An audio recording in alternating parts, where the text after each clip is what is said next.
It only comes once a week, and it's on Thursdays, because it's one of a kind, and it's the best thing on Thursdays since sliced bread number 2. It's the Smackdown Rundown.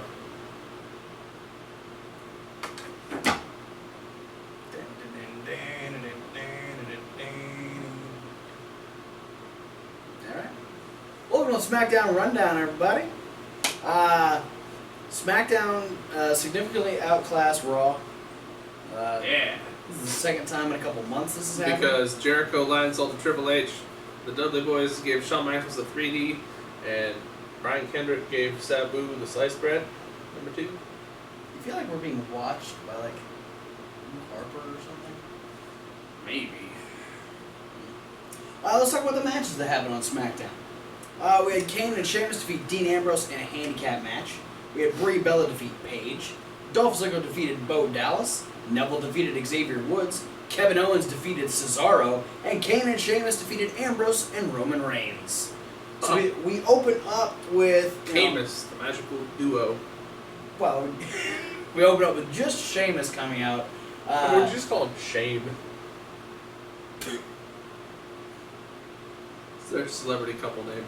Shane. I kind of like Camus better. Yeah. Sheamus coming out talking about how everyone said, oh, you're just a big brute, you're not gonna get anywhere, but and then he had the line where he's trying to say that, oh look, now that I'm Mr. Money in the Bank, how stupid do I look now? And I think the answer is still the same. Very. Still very stupid. Still with the sideburn dingleberries. Yeah, he's put himself over about all how dominant he's been since he came back. Then Dean Ambrose comes out and says, "Well, yeah, that's all fine and good, but I'm the one that beat you on Raw." Yeah. So and Sheamus used like the same line about Dean Ambrose not winning Money in the Bank. Yeah. I did what I said I was gonna do. You didn't. So the only thing that you're worth right now, Ambrose, is that you steal things. And if you wanna try and take my Money in the Bank briefcase, because Ambrose said he was gonna come in there, take the briefcase, and give it to Roman Reigns, because Roman Reigns would have won if it wasn't for Bray Wyatt. Yeah. So he says, okay, well, I'll come in there and I'll give the briefcase to the rightful owner. And he goes, all right, Ambrose, if you want to try and take my briefcase, come on in and try. And Ambrose starts to get in the ring, and then Kane comes out. And he Teddy Longs this shit. In a very one-sided fashion where he makes a handicap match. Ambrose taking on Kane and Sheamus. That's why Teddy Long was a babyface. Yeah, Kane is not right now. So Ambrose does a pretty good job of actually thwarting this 2-on-1 attack. He's running around, he's flying through the air, he's punching people in the face, he's doing drop kicks, doing everything he can, and he's doing pretty good. And then he goes up to the top rope to try and elbow drop Sheamus. Kane ends up grabbing him and yanking him down. Sheamus ends up pulling him off, slamming him, and then it's a double team in. They start stomping him in the corner. And yeah, it's a 2-on-1 beatdown at this point. Roman Reigns' music hits. Sheamus goes out to stop him. Meet him in the pass. Yeah, he's waiting right at the bottom of the or right over by the barricade where the crowd is. Roman Reigns decides, I'm going to come from the entryway this time, and I'm going to beat up on Kane. And then Sheamus goes, oh crap, he's beating up Kane. So Sheamus gets back in, and oh crap, they're beating up Sheamus now. And Shield Sans Seth Rollins is on top at this point. But that means Kane and Sheamus won via disqualification. Yes. Due to the interference. Yes. So this actually sets up for our main event, where we're adding Roman Reigns to the mix, and we're getting him and Dean Ambrose taking on Kane and Sheamus in a tag team match. And we actually see Roman and Dean walking through the back as we come back from commercial. Renee wants to comment about what happened out there, and Roman Reigns just kind of glazes over the whole thing that just happened out there. His whole point is, Bray Wyatt made a huge mistake on Raw by bringing his daughter into the whole situation. So he better hope that he finds Roman before Roman finds him. Yeah. So Roman's not the one that should be running. Yeah. And then our next match, we have the Bellas trying to prove that they don't need each other out there to win matches. Bree's going in it alone against Paige. Wow. Starting to sound a lot like the whole Seth Rollins spiel. We had a good match between Paige and Brie Bella. Yeah. I want Brie. If we're gonna put the title on a Bella, can it please be Brie? Because she actually keeps my attention and keeps me entertained. Like, my attention is kept on Nikki, but it's because she's hot. Yeah. Brie is hot. That's why she has the belt. Brie is hot and she can wrestle.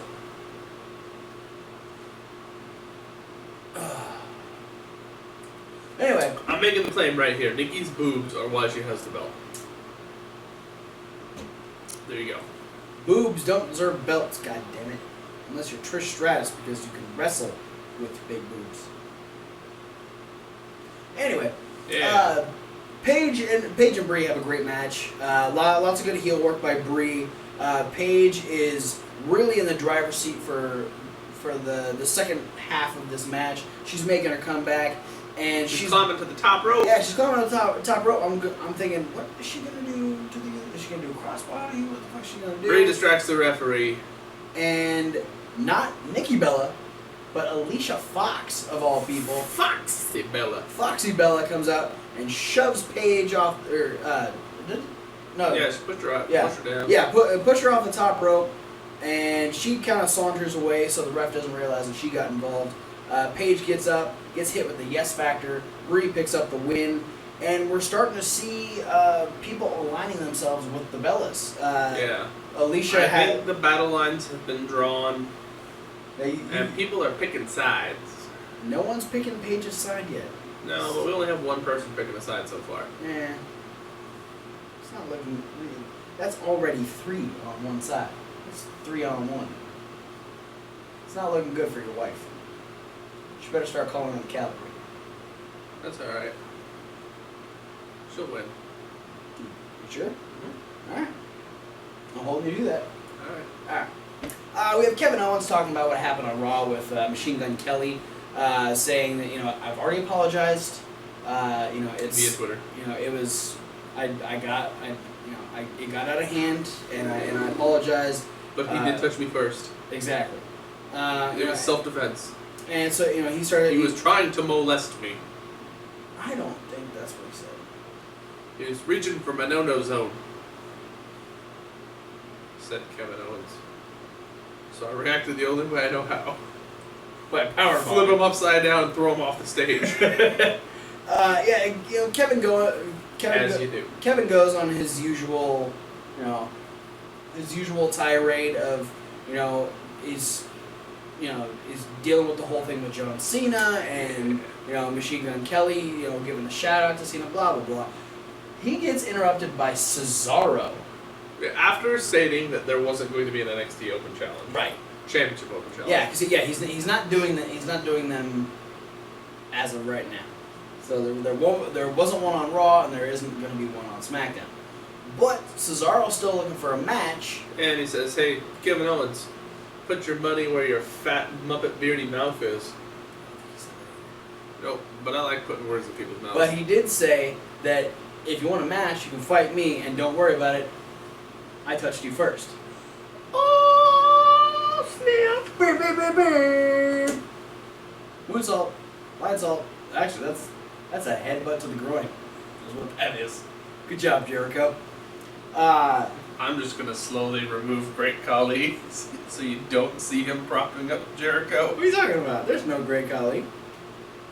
Finish move. Yeah, there you go. That looks like whale sex.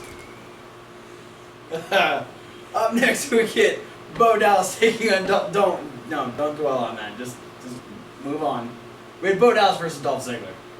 I knew right off the bat this match was going to be very quick because you can usually tell a match is going to end quickly when they just go straight to action. There was no circle around. There was no lockup. It was immediately Dolph Ziggler drop kicked Bo Dallas in the face. Granted, he was a little pissed off because Bo Dallas was trash talking him. Yeah, a little trash talking Lana too, saying Lana left Rusev a broken man, a broken body, a broken soul, and then he went to Dolph Ziggler, who's the worst rebound ever, and Dolph was like, "Bitch, please," and drop kicked him in the face.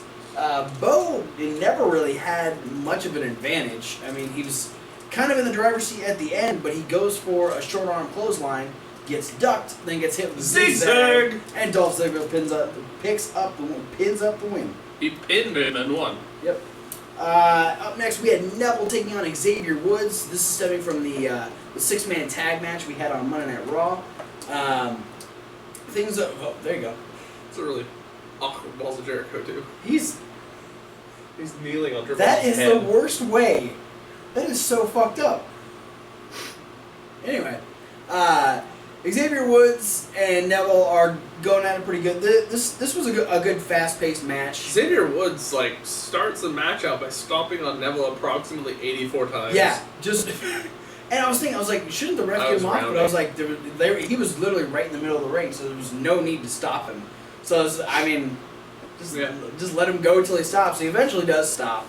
And we kind of start getting the numbers game play against Neville. Yeah, Neville ends up on the outside. It was Neville hit the corkscrew plancha, and he was on the outside, and Xavier Woods was getting up, and then he had Kofi and Big E come around the corners. Yeah, they started to play the sharp circle game. And then they're quickly thwarted because we get the primetime players out there in Neville's corner, and we go to commercial. We come back.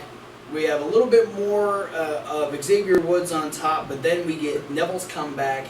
Then we start to see the numbers game play again as far as the New Day is concerned. Trying to interfere. Then we get the whole everybody hits everybody with something, and it ends with Xavier Woods drop kicking Darren Young in the face, and he turns around right into a kick from Neville, which puts him in perfect position for the Red Arrow. Neville hits the Red Arrow and defeats Xavier Woods. Titus O'Neil dropped Kofi Kingston on his head.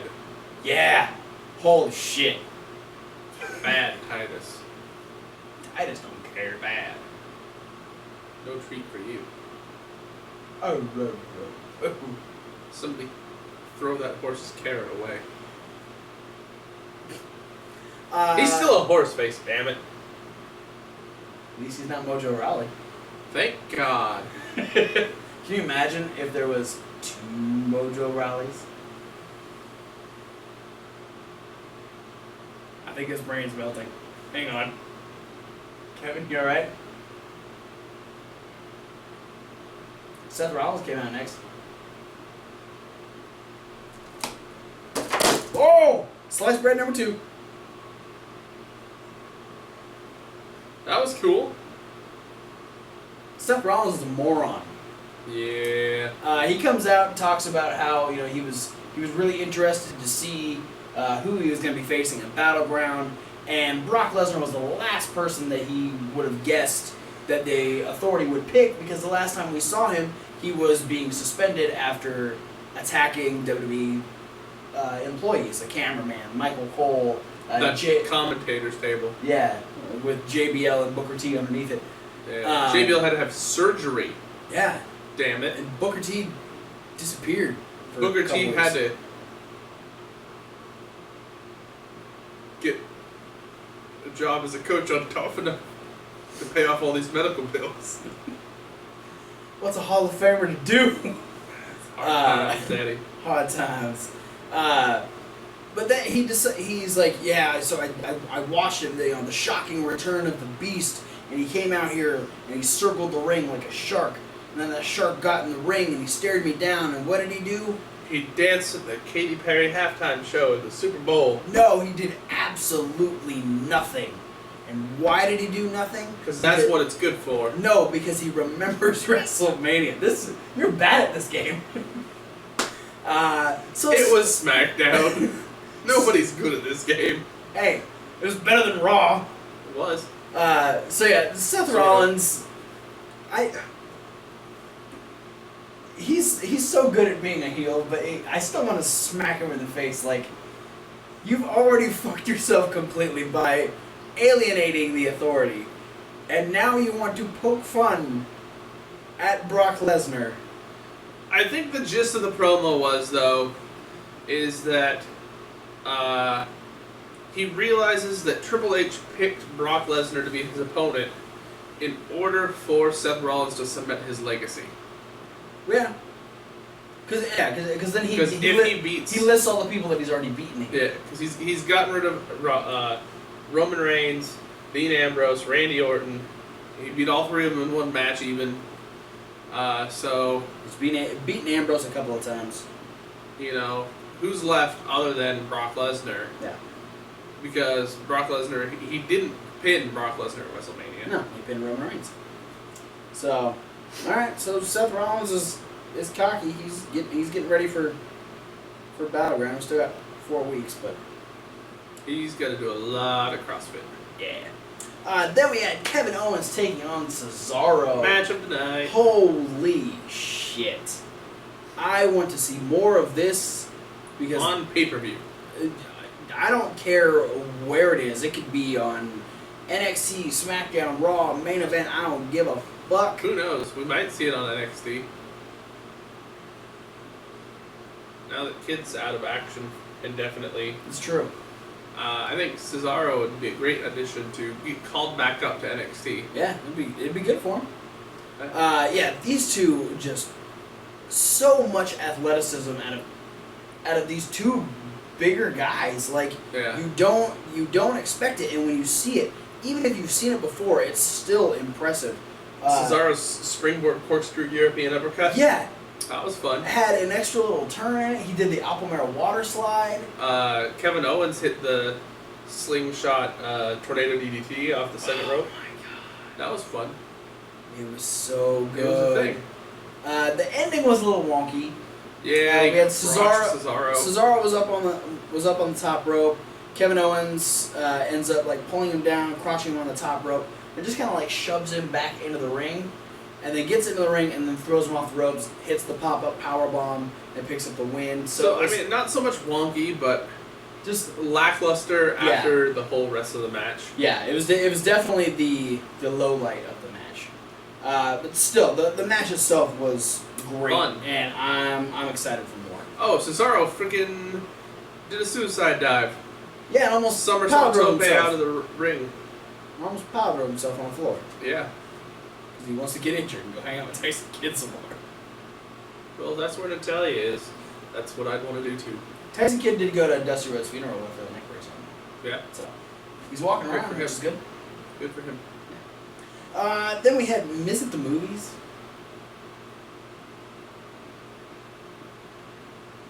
Boo. Then we had our main event where Roman Reigns and Dean Ambrose took on Kane and Sheamus. Boo. Sheamus. Oh, okay. I'll say, what's wrong with the other three guys? Nothing. It was just because I ended it with Sheamus. Boo. So we had Roman Reigns and Dean Ambrose versus Shane. This was kind of what we expected it to be. Kane was not on his A game in this match. No. A really awkward slingshot to Ambrose. And almost then necking the referee. He straight up almost punched Mike Chioda in the face. Chioda was trying to get between him and Ambrose because he had Ambrose in the corner. But that was the first mistake. But like, the referee should know better than to get in between two insane people. Mike Chioda, he's been doing this. Mike Chioda's lucky he didn't get hit by somebody. He's been doing it long enough. He knows what he's doing. Kind of. Kane is easily aggravated. Dean Ambrose is legitimately just a revolving ball of limbs. I just imagine like a tornado with arms and legs coming out of it. It's basically like the Tasmanian Devil cartoon. You just get punched and kicked and scratched and elbow dropped and bit and just all kinds of terrible things happen when Dean Ambrose comes through. What you gonna do? When he comes for you? Yeah. Ambrose. I was going more with a Hogan vibe, but you know. Oh. Awesome. I went with Bad Boys. We are so not on the same page today. Mine was wrestling. Since this is the wrestling rundown. Mine was musical. I don't know. Anyway, there was a distraction. Yes. Roman Reigns is trying to finish everybody off. Yeah, Roman Reigns is on a roll at this point, and he's getting ready to deliver a spear to Sheamus. Not gonna boo that time? No, because he was about to get speared. Oh, okay. It's a good moment. Yeah. Roman Reigns is about to hit a spear, and then we hear Bray Wyatt singing the Teapot song again that he did on Raw during his promo, and Roman Reigns turns around. He's up on the Tron, and he finishes the song, laughs, giving Sheamus enough time to recoup. Roman Reigns turns around right into a brogue kick. Boo! So Sheamus picks up the win for him and Kane. And then they celebrate a little bit. Music stops. Bray Wyatt's still laughing. Then we go back up to the Tron, and he says, "Happy Father's Day, Roman." Run. Dad! And the lights go out. They come back on. And Roman Reigns is sitting in the ring with the picture Bray Wyatt was holding. Yeah. Is sitting next to him on the canvas. Yeah. And so Roman Reigns is in a whole different situation. And we go off the air with Roman Reigns looking very uneasy. Yeah. Roman Reigns is getting Bray Wyatt in 4 weeks. We know Seth Rollins is taking on Brock Lesnar in 4 weeks.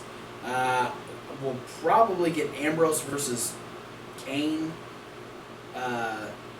Actually, no, we'll probably get Ambrose versus Sheamus. Boo! Sheamus. Boo!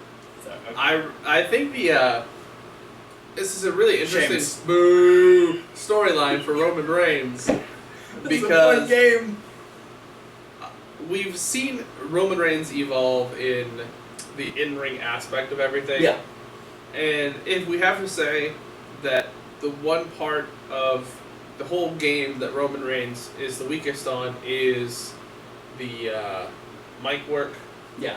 He's getting better. He's improving constantly. Yeah, But still, I mean, it's definitely not up to par with his wrestling skills, and not up to par with a lot of the people he feuds against.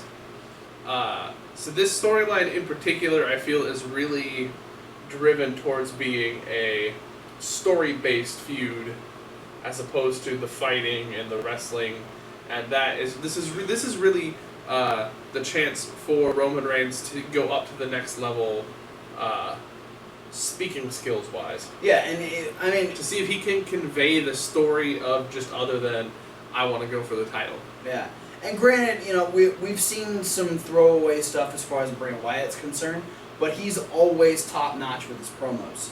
And if you get him in feuds where you're feuding with John Cena, or back when it was the Shield versus the Wyatt family, you're able to have those good promos because you've got people, from the Shield. You had Ambrose and Rollins, and then John Cena is a great promo guy also. Roman Reigns really has to step up to match wits with Bray Wyatt. Yeah. And so if he can successfully do this, I think he's well on his way to a title run. Yeah. So that was it for SmackDown. Be sure to check out the playlist. We got some other videos this week. We got a Money in the Bank review, a Raw review, and a midweek wrap up. Midweek wrap up was fun. Lots of fun stuff happening on the midweek. We still got indie news coming up this Monday. So be sure to like, favorite, subscribe, and follow all the links down in the description so you can link, click them all. So you can stay up to date for when these videos go up. Yeah. There are a lot of links down there. Lots Reddits and Instagrams and Twitters and Facebooks and Tumblrs. emails, and one of them tumbles even. Yeah. So That thanks link again go for like, tumbling down a hill, trying to fetch a pail of water. So thanks again for watching. Be sure to watch Indie News this week because we'll have results from Ring of Honor's Best in the World 2015. Live on pay-per-view. As well as other things. And AAW Killers Among Us. Oh yeah. That'll be it, I think. See you guys later. Sheamus. Boo!